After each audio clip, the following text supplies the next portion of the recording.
a figureless woman ayambala ampale trouser yambala nefe judgment weri ti abantu bajja kuva mu kibuga mu abasanga lirulizizi Kampala ina banyiniyo bagende bakole ekibuga ewalala mukwate entebe baleme kusumbuwa ba taxi na baboda baleme kuba boda ekyo mukitulekere ne bannanyini kyo kati faabanuka ng'omuntu wajja omukulembeze Museveni gwayagala asigala ntebe ene Kampala mu banuka tajja. I told you India has more educated people than China. Why has China developed faster than India? Democracy. The question of democracy. China does not have democracy.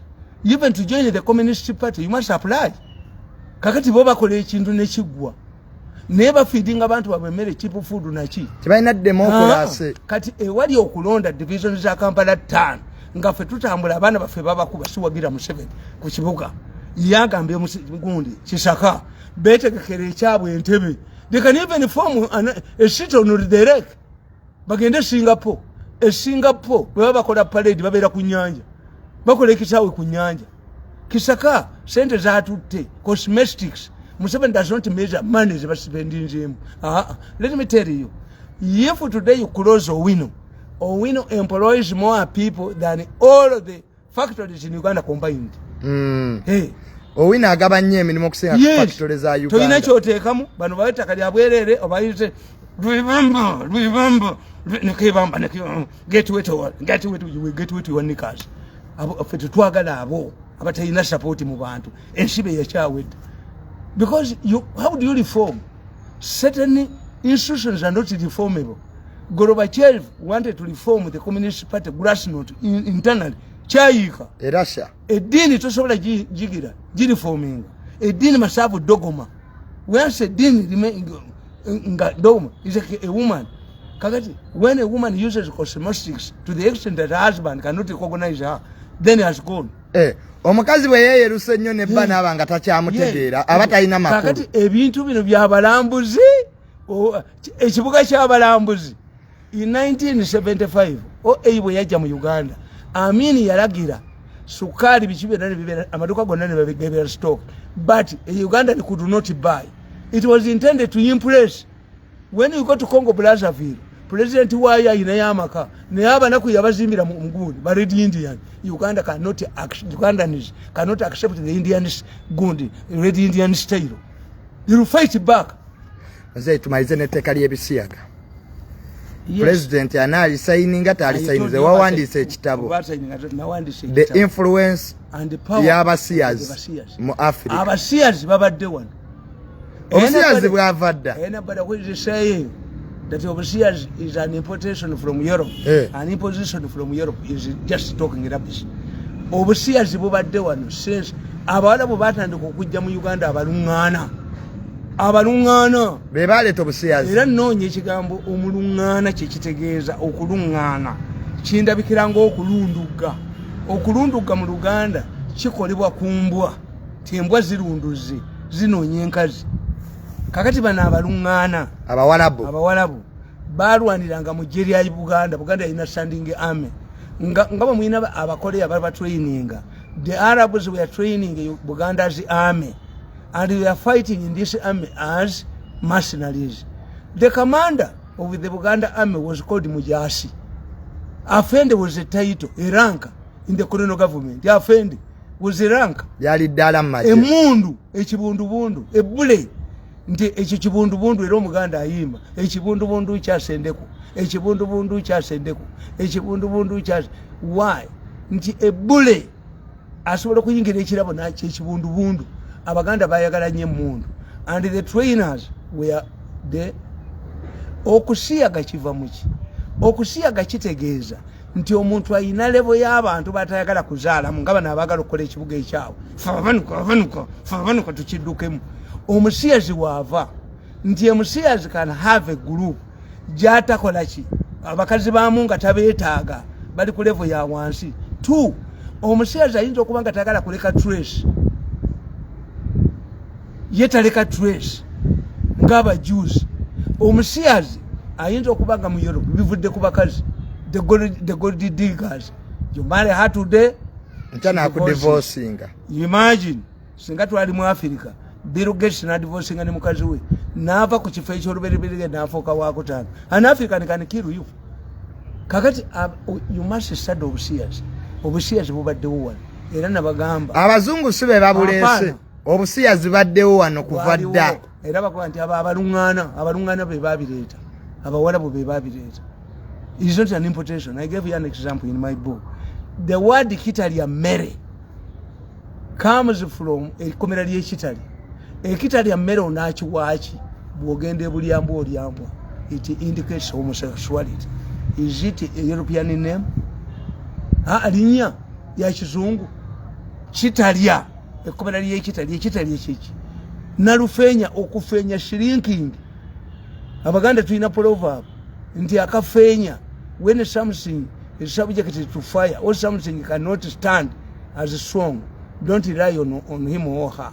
Abaganda bakuga nti when you buy a sack of vegetables noliteeka ku muliro ligira ku sauce likuyombya n'omukazi kwekufeenya nalufeenya kufeenya.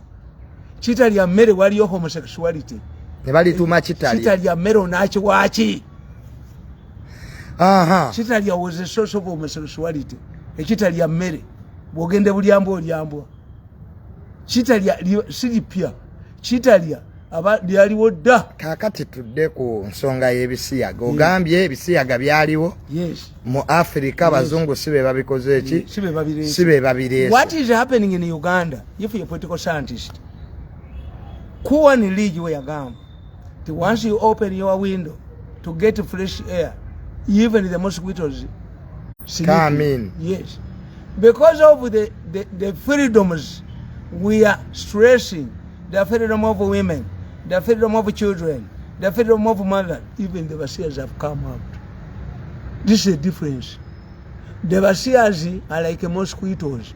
You opened for fresh air, and I want you to tell me, Minister of Gender, what does gender mean? Minister of Gender. No, why is it not a ministry of equal opportunities and gender? Gandhi muri bangu n'abatalina bwongo genda mugende munoonye ekigambo gender kitegeeza ki? Lwaki tulina ministry of gender? Minister of Gender. Gender kitegeeza ki? What does gender mean? Ekikola kya ministry ekikola ky'abantu. Lwaki abakazi n'abasajja n'olabira enkola bizisejjembi nogana yizirizo naye bano banna nabagambye nti mu ggulu bwe bali banga America abamu musomedde bwereere ku immigration temujja kuyitawo kuba temuyina bwongo. Immigration yeggo abasiru tebajja yitawo kagenda mvuka se esimanyi gagundi ka movement caucus gaboza musozi sebe tubuulire gwe n'omwana wo kandi Museveni hayayo oliyo nanyini saba tumya bawadde sente muchomo baza ono mwana afokerebo. Tumalirize kiri ekyebisiyaga president anali sayininga oba tali sayininga ekyo kyenjagala kati okuwulira parliament yo eno government yasigala mwaga twasombanga amatoke nga buli onayinako ebibira ina tewali coordination. They don't have bali mu panic, but I'm telling you nti Museveni tasobola babuli obakomawo batakomawo. Why? Ajja kuganti abantu nga basazeewo. Two, Museveni bw'aba takomawo cannot tell you why he will become a Remudaka president. This is where the Otafiras are making a mistake. Museveni tashinza kugamba is a coach player. Museveni will remain in power okutuusa ku lunaku olusembayo. Kuba bw'aba n'abaga nti sikomawo mu retiring kibakitegeeza tulaba Uhuru singa yeeyawula ku Ruto mu first term mu term ey'okubiri najja ne Raila yali mu marketing naye toyinza kwogera nga abantu bakufiisiza. Look what South Africa ANC Zuma ani bazibye ebimu kakati nkugamba nti bano government y'abano eri mu disale. These people, the MPs, want to popularize themselves, but baagala bakitwalire Museveni aganye okusasula aganye okukola ki aganye okusayinga awagira ebisiyaga nabaga nti mubaki nono wekirivu ye balowooza tolaba nti Kazimba alwana n'ettaka n'abalabizi banne and is going to split the angry. You know abantu bali nabo bannankabirwabo bakazimba bamuwamba it benefits the Anglican Church for Kazimba to retire very early, because he will go in a more shameful way than Ntagali. Kazimba atajja genda bubi nnyo. I'm telling you, Kazimba jagenda bubi nnyo. Kazimba would have retired early. He was captured on the university by people like Nankabiru. Alonze Nankabiru, Alonze Echi, Chacha Usisia, Webiki, Kateta Katarifu Day, Ntetakaria Buganda, the Fugira Nakasel, but Untetakaru Nabari Mazeu. And we shall reach them. A Takaria Buganda Bariba with the crow bag. I can say Satu, Abakatu for the Mirundi. As this sang it one of Buganda, as well as Drosca Maz, Chenamunia, Okola came in Medical Buganda, Motobori. Jajawan Tagaria Jago Yins of Quatacotakaria Buganda, or Rombi Jago Yins of Quatacotakaria Buganda. Mutubudi. This Buganda land specifically, which would have been managed under Daisy Sezizab. Obrabi Zimbabwe. Never to Nakasa, never collect Buganda. No, you get a Muganda, your Kazimba, oh, you Muzibu, oh, you Manamuzu, Nenan Kabiru, never you get a Muganda, your Kazimba. Never Bamiria Chamba de Mukatuli Mukusamuna, never Kubakata Mukusamuna, Saint Mugandula Yoinamuchi, Rulimo Protestant, Mugandula Yoinamuchi. Bakuba mama Mary. Amagandula Galimubwe Wuba, Nase. Wama techo you get a Mama Kadaga yali wahamani. Bamukuba. No coming Kuvanga Yorita Kazim. No. Oh, you sharp. I didn't go one. Abantu aba. No Guanga, sharp. Never tell him for Protestant. Fetukanza Batakero, Wanga, no, you to Bamani. Wanga Nanyamutu. Camp and Maya Kubenda. Hey, Mukusa Munab. I took the Chabako TV. Ntiatena Katakana agenda Gayon Amulage. Telling you, this is someone charge. So I don't. Kubanga, whenever you go, you couldn't dream. Hey, Yafumia Kabaka, Nidaka said Jagui, Burukoti, Jagana, back said the commercial saying, Fanga Sekokam. Wait, Ninde woman Umbongo Bayo. We're going to no control someone, where is Amasim, and where is a young best Simutwe, Burukoti. Why don't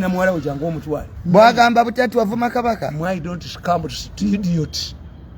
Abataso Mabina Kurizaf. Nanga Nagambia, Bataso, Matavina, Chibangamba. Monoge Chogero. I respect my mother Kuchogero. But I must be a better Mirundi than my father.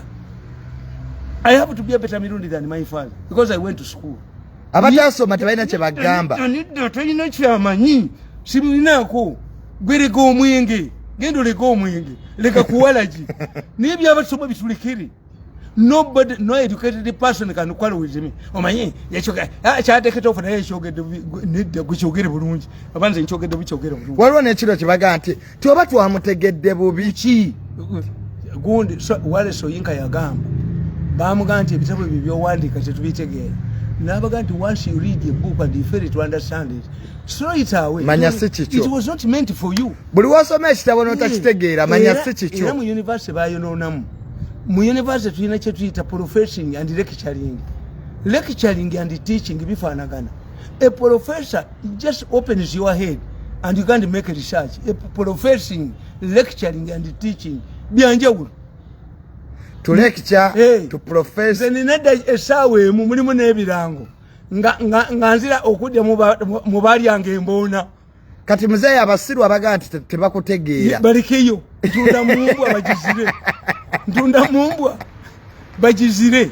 Emumbwa bagizire gye ntunda. Gwe n'otunda mumbwa? No. Kubanga nkimanyi nti mu Africa is praised only to professionals. A medical doctor can tell you don't drink sugar again. Notamunywa. Omusawo bagamba obiwulira. A younger medical doctor can tell an old woman, sweep yourself naked. N'akikola. Never much tough. A lawyer can tell you that when you go to court, you don't answer. No sirika. Abo bebategeera bokka. Abaddugavu bategeera abantu babiri musawo na lawyer. Kati fe tulina kwerwandako ffe ka. Omusawo ne wabanga muto naga ajjamu empalo ogijjamu. Omukazi agijjamu. Mu kisenge nga bali mu bombi. Lawyer baga mu kooti bw'otuuka sirika. Sirika tayogera. Osirika n'otayogera. Naye kati mmwe abaasoma abalala tebabategeera. Nzirire n'entwe kati nze buliwo obwagala okutulaide onumi. Yavumya kabaka kakati buteekawo nabo babuvisitingeko Mirundi yafudde nabo bufune sente. They use me to get money. Kati oboga nabo mbeera nabo. Bakuvuma bafune sente. blogger chi wasoma chi blogger gwe. Did you do public relations? A blogger. They waste a lot of money on bloggers. Which pork is pork. Whether pork is packaged as sausages or pork abasiramba Buganda. If you use non-knowledgeable people to argue, no bagula no oversent, you are wasting money. We talk to the intellectuals. Bobango yogera mu bantu mwana nkubulire oswala mu bayivu. Oyina kuswala mu bayivu mu basoma ngekino kidokita ebyajja nebikwamira Museveni sebo komawo mwali musabye facilities eziri mu malwaliro eyombwa so mu basiru tosola kuswala so bobango oyogera mu bantu making sure nti mu basoma toswala bokabe bamatali bajajinga n'abatasoma boyogedde ki ngenda mulumbe kati nze byakali kyambi manyi banange abazikolo omugenzi yafalamye abali emmere tebanaba mu ngalo nga nange ebyo eyasoma haigini just walk away. It's not hygienical. Emumbwa mugisera ne muginywa ne emumbwa olyaji wandula nako po gende ko oteka kakafuba omwana wange oyinza omuntu jajjawe mmole amuwandula mukamu n'ekikiriza amulwaze tikisoboka kati nze kali kyanjawula kuba nasoma okusoma kwange kwe kujajinga ebirala byonna nti abantu bonna kati ba professor bani waliwo professor atumiza obutabo bwange bonna nagandi bobo ba 10 bulete waliwo professor atumiza obutabo nagandi bujje because what obutabo bwange bonna bwo obusoma what have predicted byonna bibaddeyo byonna bya predicting bibaddeyo nabaganda wandika akatabo nti how akazu politics rules nations akazu to the moment kasamubera babiri kasamu abantu bonna ne mbamalawo mukazi wewaka na yono n'abaana babajjabe bonna otaludda mu munda ya nakalamu mukubi abantu bonna ne mubajjawo naye kyembuuza we nti mu nsi ki omuli omukasikira sezaalawo omanyi bw'oba oyagala nnyo ekintu abantu ne bakubuulira nti tujja muwasa omukazi zaali tawasika era omuwasa where do you find aniniro nti aniniro asikira sezaalawo kiri mu kalisha sekirabangayo by the way omukonga asikidde sezaalawe kuba president n'ate omwana bangi kati nze wekipolitikitinga onayomba atuvuma akola ati I've told you something you don't want to hear aniniro cannot succeed aniniro kakati muga nti nasali muzijje omulaba obwana obutambula ekiro you were sentimental abaana mubalabye nga babaleka ewaka abakozi ne babalyemmeka emmere abakozi ne babakuba omukazi bw'aleka abaana b'ewaka era osanga abakazi ng'atadde abaana be bana ku bodaboda ku sande tagisobola naye nga bwetomera famire gwawo lwaki tasobola baleka ku muliraano tikyali muntu ayagala kumulekera mwana we omwana ayina kye yakoze kakubiri n'omukubako olumutwala mu kiriniki nga bakubira poliisi n'olaba nti omukazi n'omusajja babakutte naye abaana basigaddewo bo baliwa ali agendo ekisundu omutwe kinabakyala kyokukyalo nga n'abakyo tebanaaba so kakati masi no kiki ekivuddeko abantu okutwala obwana bwabwe obuto n'obwenzi buyitiridde mukwate muddire amasomero gwe bakugambye nti ebulaayi oyinza okuzaalirayo ebulaayi abazaala batono nnyo bagagga tewali mwana wumuleka okuzaala ebulaayi nobanga oli mugagga omwana wo tolina wogojja mulekera nabagambye nti mugende mu downloading bamuyita blanket yali minisita wa internal affairs ebungereza yali muzibe yaleeta amateeka gonna naye bamukubira ku kintu kimu mukazi we yazaala omwana nga ye minisita wa internal affairs na breakinga immigration rules nayingiza nani mu bungereza alera omwana we kakati aba ekyo tumuyinza ekigamba mbw atulaba abaana ekiro the only thing I can condemn is what waliwo abakazi abanyuka akaana bambi nokalaba mu bbaala those ones should be arrested kakati nga essomero lyena kivubo bulu mwali tunda nokola muowino mwali mwaddemu essomero abakazi abajja n'abaana abo we babeera mukyekoledde mu parliament because you are selfish parliament y'ababaka babibawa addemu n'abaana naye mmwe anti omanyi bano ekibi ekiriwo they don't want to criticize era nze mu gavumenti ya muhozi njajja eyagaliramu muhozi akubiddwa naye ategedde ekisudde Museveni nti olw'okuba abantu bayavuwala ekintu kyonna kye baleeta bawagire kiwagire n'ekifu era abagenda okulaba Museveni babaga nti gwe oyo gundi ne gundi temumutwala ajja kubuusa omusajja bagenda mubba buli abagenda sebo minisita gondi atukoledde nnyo ntalo zaabwe kati Kisaka yakutte abantu ne bakubona omukazi wa Kampala nga nkikulekera kuba kati omukazi wa Kampala takyalina maanyi ku Kisaka nkikulekera bulekezi oluve wa Museveni ngo ekifo kye nkimulekera buli agende wa president biba bya ntalo abantu basooka bagamba n'ebyokwogera abeewoga yagoba abantu mu ttaka kubanga Museveni tebakyamubulya ekituufu intelligence is clogged tekyamubulya ekituufu president Museveni tebakyamubulira mazima bagenda kumufera buli agende ewa agenze mufera bonna n'asoma ekiwandiika RDC yabakiwandiise sabo president twebaza nnyo RDC ono kumbe ye mubbi omukazi ono atukoledde nnyo kuba yalina amataala yalina ki yagula bano president nalowooza nti bano bakola nnyo nalowooza nti Kisaka mutuufu kale muzeyi tetugenda nti bakikira bodaboda ate be bazikwata mubakube ebifaananyi tetugenda kusukawo wano naye nga congratulations olwa General Muhoozi ogambye mwayogedde ne General Muhoozi namugambye nti gwe twalabagana dda ti ne muganda y'omugoma omulungi gwe batuuze edda katebe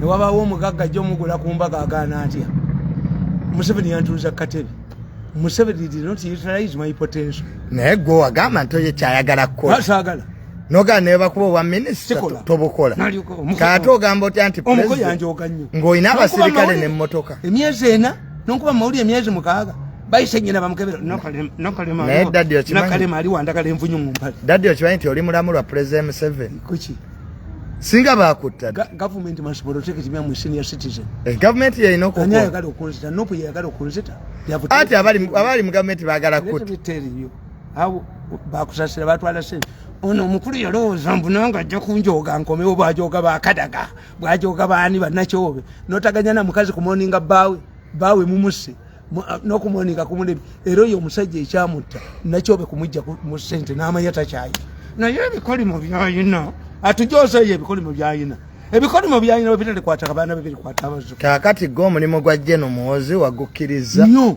ogenda gukola vigorously nze ndi musajja mukozi nnyo omulimu gwa General Muhoozi wagukkiriza nakolera Museveni nga nina akantu omukazi tadiba amayabiri what I failed to get from Museveni I may get it from General Muhoozi bwe siikifune nga manya ndafiirwako embwa ekisiraani kyange kyotafunye wa president Museveni ojja kifune wa General Muhoozi emyaka 14 committed devoted nemungobanga omubbi w'enkoko naye bw'otafuna neeno ng'otegeera nti wadiba balowooza nti amusimple guy humiliate him humble him and throw him on kasasi General Race agate yalimu mu baakulwani nga balowooza ndi mwangu nze nga onkolanga kadaga nti doni atuule wali kati nga nze junior we ajja ng'ebyo bikola mwana wani owa Mirundi kitanka kumawu nanzita you cannot humiliate me immediately I left mpa walinzeemu sente muzitaddemu nze ndimbwa kyoga mu meeting eyo muzeeyi mu meeting eyo General Race yalimu ne bateekako teepu yaabwe nga General Race wali Mwenda namusonyiwa why Mwenda yali agala kifo and Mwenda is a highly intelligent man Mwenda kumbi yafuga eggwanga Andrew Mwenda w'amaanyi 80% of what is going through government is formulated by Mwenda era nakati Mwenda kyakola ogenda mu kooti is helping Museveni ogenda mu kooti atayize etteeka ly'ebisiyaga gyayinamu abantu abangi yekimuleetedde n'ekimusuulako lindako muzeeyi Andrew Mwenda w'amaanyi bw'ati 80% mubiri mu gavumenti Andrew Mwenda yabikola Mwenda has a hand in them nabano bennyini boolabaawo muzeeyi kyoyogedde kitufuka Andrew Mwenda y'omu ku baavuddeyo genda mu kooti kumbe ataasa pulezidenti kwa palamenti yakoze etteeka nerikanyugira pulezidenti mwayina ababaka be kubanga yabamanyiza bawa kati pulezidenti bw'atali sayini nga batwagenda kulooza ate Museveni akyali sayininze pulezidenti agenda sayini I assented to the bill that was challenged in the parliament in the court. Am I going to play with my signature? Let us conclude this case in the parliament. Kuba Mwenda mugezi. You cannot stop parliament from doing what it does. Parliament is not stoppable. The process of parliament is not stoppable. Emala kubeera complete. Eri mu mandate yayo. You cannot challenge a bill, you challenge a law.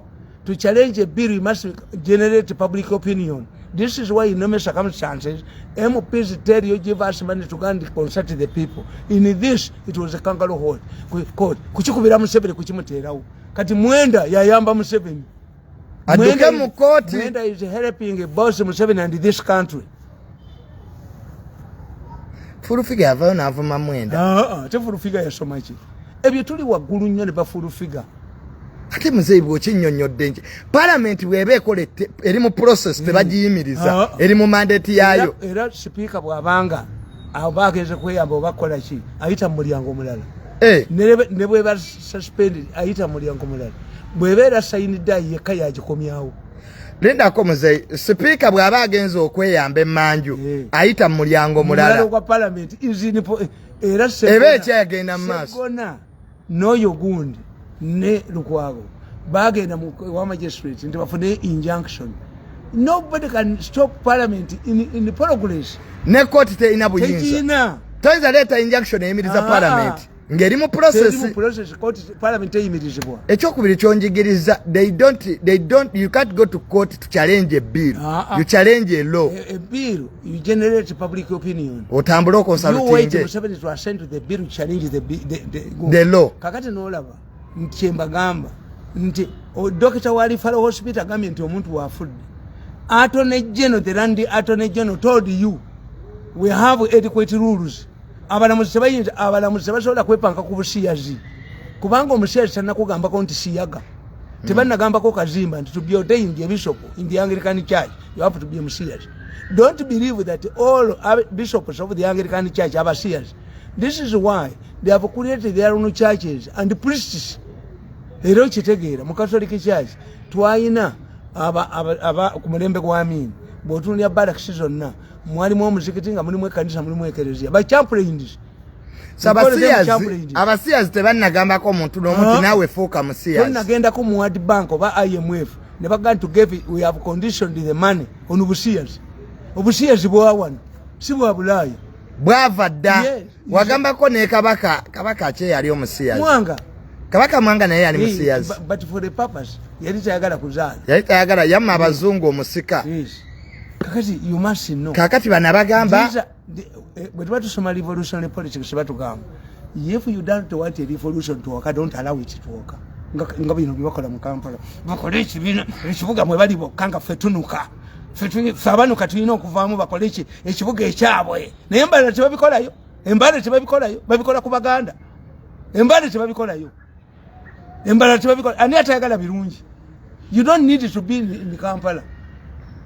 Galanga died when he was from Rwakitula. Why don't we develop Umbalala?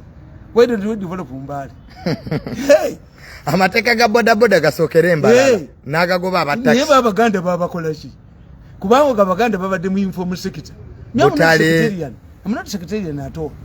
Takisi. Omusenyi gw'omulwera mukukutte ennyanja leke fike mugikutte buli wamu wonna mukutte amatamuka w'ennyama mugikutte. Kakati ebyo nze nga ali mu Buganda akulya Buganda Mayirolo is going to make sure nti Abaganda bakomawo. Soka muzeeyi otuweeko ku byogenda okukola gwe nga kati omwogezi wa JNMK. Lolo yesooka kulaba nti Abaganda bakomawo. Yesu za Buganda ngate muhozi tebajja mulimbanga Museveni. Kuba Museveni yekimuliko ekibi nti ate abakola ebintu ebyo bayita. Muzeeyi General Muhoozi engeri gye yakulonze okubeera omwogezi wa Buganda Region. Ebizibu by'Abaganda bino olina bimutuusaako. You must have to do here. Nenopo nayo genda jirwanisa. Era kyantegeezezza nti bano baategeera ali infiltrated kati mukube tumukyayise mu Buganda akiti. Tolaba kyaso. Kakati engeri gye mwayogedde ne General Muhoozi nga tumaliriza. Yes. Ekifo kino wakyagadde. Ate nze kasitomu Peter nonkonsalutinga. Siri mususi wa Amenvu. Era mu gavumenti ya General Muhoozi eddako. Mwoli. Nabaga nti mu gavumenti ya Muhoozi eddako nja kubeera handola. Handola obuulira omuntu nakkiriza n'akuwa respect. Tekyo tekikola. Kyagala bwa minisita. Ye Museveni we bamuzannyidde. Nti kisakala woza nti akola kuba bw'ayita mu kibuga alaba amataala. N'agerageranya n'ebibuga biri byagenda. Kakati muzeeyi nga General Muhoozi amaze okulonda President Museveni bw'akeera ku makya n'akola lishafu. Era naye n'akuwa obwa minisita. Omwana eyasooka okusaba mu sekendule ye ekifo n'olaba n'otamuwa n'olaba nga afunye first grade tomukaabira. Omukazi gwe wasooka okwagalako n'omusunda gajjalya n'azaala abalongo tobakayanira. I offered Museveni my first choice. I worked for him 14 years, committedly and dedicatedly. But I was humiliated for 14 years. Nenda bakusasanga baba wa sente nenda baba ntiyampa. tiyampa and I can understand I'm a family man.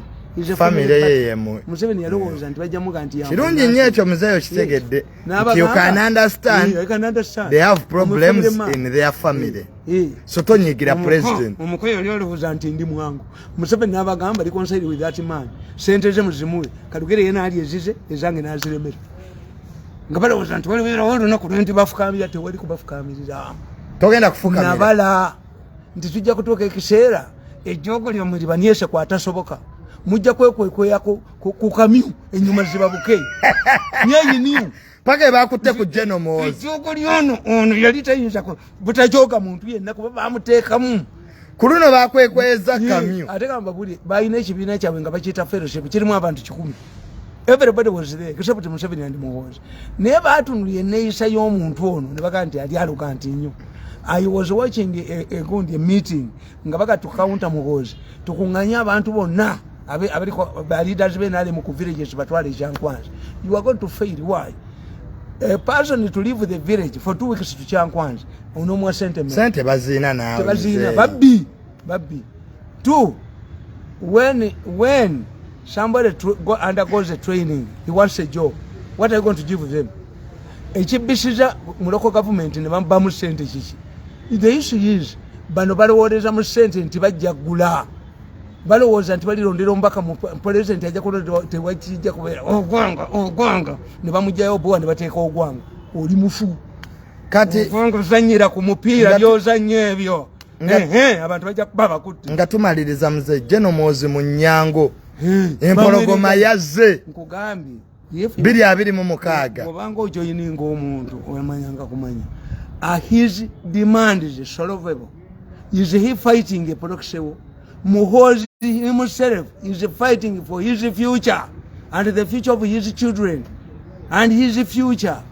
I always watch somebody. What am I going to do? I'm very privileged. God so kubera very privileged. We have seen people abakutte sente ne badde mu bwavu. Power, wealth without political power equals 0. Buli muntu yaliko omugagga.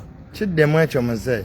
Wealth without political power equals 0. Tosobola kuba na sente nga tolina buyinza. Uhuru Kenyatta yalowooza content kati balizibba. Ne baba kye bakoze Uhuru. Mujja kulaba abasajja abakutte ente nga bazikutte sente nnume. Eje omukira guli waggulu gutyo manye ente bw'eteewa ne kwamukira ng'ekiriwo ekisobola omuntu okuva ku farm seddume yante olaba abasajja bakutte seddume zente nga bazivuga ng'endogoyi ng'enseeta buse emboka eyewuba emanga more popular in Ankole than anywhere else.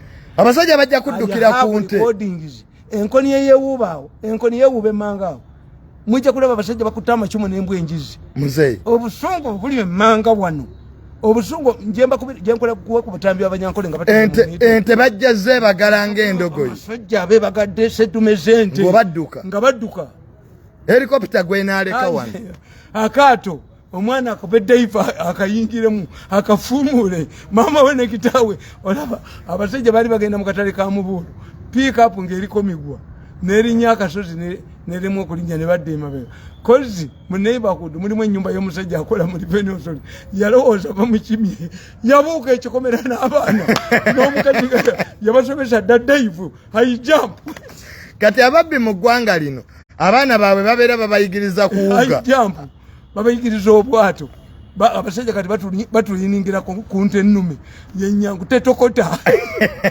bwe bakusanga ku faamu bajja zikwata amayembe olabe corruption teri kintu kitta gavumenti nga corruption and obuli bwenguzi and exposure abaganda bagati if you see an exposure must be followed up by punishment. If you are not going to punish people, don't expose it. Mugamba abamuli mudamu tuwandikako. These scandals demoralize the population. Binyiza abantu. Nti omusajja naddi amabati n'agatakako kikomera ky'embizi. Abantu. What type of person is this? What type of arrogance is this? You are planning. Oli yagateeka ku nte. In fact mwalisanyuse nnyo. Abanyankole baga nti empisi yeewanyu nekulya nekulondalonda. Muwozi bwe mumuzanyisa muyinza Abaganda tuga nti obuuka omusulo n'olinnye muki mazzi. This is a chance. Miss it empisi ye wanyu niyo bujozo buliwo ono yakubiddwa tayinza kujjayo mutwe ate mukozesa kyadda mabega nze sikolanga ebintu byemmanyi mu nsi ne bwonzuukusa ku makya politics I know political science. Kale mzee tetugenda kusukkawo wano otugambye General Muhoozi kwali ku ballot paper 226 agenda kuwummula amagye. Anti bano bamuvuma gyoko mu movement gyakomoku hadinyi. N'ogamba nti bukyanga bajooga ku luno baakutte ku munyango. Yaleeta formula ey'okujooga abantu. Buli kwajooga akomawo. Museveni yajooga abantu. Ewali ssente n'ateekawo owuwe. Omuntu ali omu ayinoonye gavumenti. Omuntu ali ogwo. Nti ejoogo liryo lyatadde mu gavumenti. Yakulyetinze Muhoozi. Yakulyetinze ffe. Fena yatukulyetinze abaliraddeko. Era I'm going to talk to those who have been humiliated. Wenuvuma igundi. Kale mzee. Nti naffe Katonda atuyambye tufunyeyo omusinguzi. Omukazi tabonaabona mali abiri. That's a Muganda. A Muganda woman cannot be abused, cannot suffer abuses in 2 marriages. What I did not get from 7 and people asking me. Kakati obwadvisor buki. I've created a contradiction. Kati obwadvisor nabusigalako. I prefer being a shareholder in a bigger company with a future than being a manager in a smaller company which is not profitable. Kamze obwadvisor obuleseewo. Katwale buli muki. Obwadvisor obusuddewo. Bwe bibanga ebibiri bikonflicting and kawushini. Bwe bagamba nti tosobola kubeera mwogezi wa General Muhoozi ate eno obeera advisor mu gavumenti ekya-advisor kyo kirese. What do I get? Kale tetujja kusookawa. In your future, everybody think about your future. Ne munyonyi bakuga nti think about yourself first. Ng'ennyonyi egenda ggwa. But if the people are fighting in Muhoozi take a power, it succeed Museveni. It means prolonging my present predicament. Nti n'Omukanada yampa sente ne baziremera. Naye singa b'okuba abo basucceedinga President Museveni. Are you going to exile? Oyina kuddukamu ekizayiro. Yes. Muzeeyi. Omukoko akwata ku buyinza wano. Are you going to exile? Ojja kuyita Nairobi emisinde. Kongera njavu wale. Ndifa ndi muwavu. Rich Mirundi Snr. I have to be a mupaka. I cannot be a mupaka. Let me make a gamble somewhere else. Kogambo linge. Nenga tozze mu bino. Naye ng'omuko muzeeyi kyo naawe okikiza omukoko akwata obuyinza n'aba president. Emisinde gy'oyinza okutwala wano. Yagamba nti bwe nkwata obuyinza omusajja oyo musala. Besite naye yagamba nti wakwata obuyinza asooka kutta. Kati omuko ne gwe nkoledde Museveni talina kyampadde. Omukolu aboogo n'amala abeera president wa Uganda. 1.7 yekola ki? Emisinde egiribeera wano nga muzeeyi yodduka. Yes. Kakati anybody ajja atali ye muwagira. Tetujja kusookawo wano mbadde balayi balungi. Naye nga congratulations. Ngenda okukola olukola. Abaganda baga nti akola ng'ezika epangisa. Ngenda okukola olukola. Numye gye nava. Nina okulumya gye nava. Omulimu ogenda kukola oteekamu n'akajanja. Sukuti. Akajanja kitono naye akajanja akayitidde Abaganda tukayita sukuti. Ogenda kubeeramu ne sukuti. Ogenda kukola olukola. Tulina okuyitawo. Kikwete yagamba nti oba golo tugiteebya mukono oba kugulu oba ki naye yina naye obubbi buyitiridde. Jana alina okuba president. Bazanyira ku mupiira ekyo tebakikulimbako. Muzeeyi. Ne mugamba nti mugenze Misiri. Home ground. What do you share with Egypt? Linda ko muzeeyi. Nga Mulindo babagambye ekintu kimu nti ekisabu kya Mulindo kikola. Naye mukola oluguudo bayalukole ne muganda. General Muhoozi alina okuba president. Oba muteebya mukono oba muteebya ngalo gole yino kunwa. Wamaanyi takeera. Muhoozi abantu bamwagala nnyo. Ono yadduse. Njidduse. Laafe y'okuvuganya njitya. Leka njidduke. Laafe y'okuvuganya njitya. Tetujja kusookawo wano.